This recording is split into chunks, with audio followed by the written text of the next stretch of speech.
You just move, you get a house on the water, you look out of your back porch, you see a dock, but there's one problem: no boat. However, you've never owned a boat before.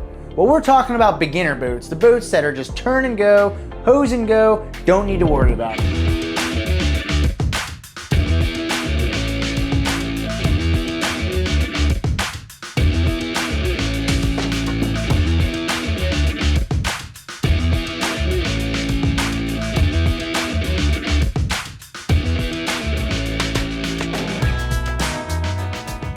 These boats are typically a little bit more on the inexpensive side, and they're gonna have less systems than some of your complicated yachts. This is your opportunity to learn more about boating, get your feet wet, no pun intended, and just get out and have some fun.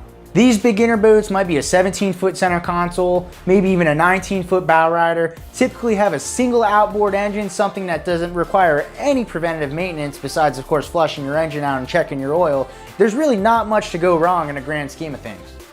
So here's your chance to get out on the water, get yourself a nice beginner boat, something that everybody can enjoy. So what do you say? There's a whole other world out there.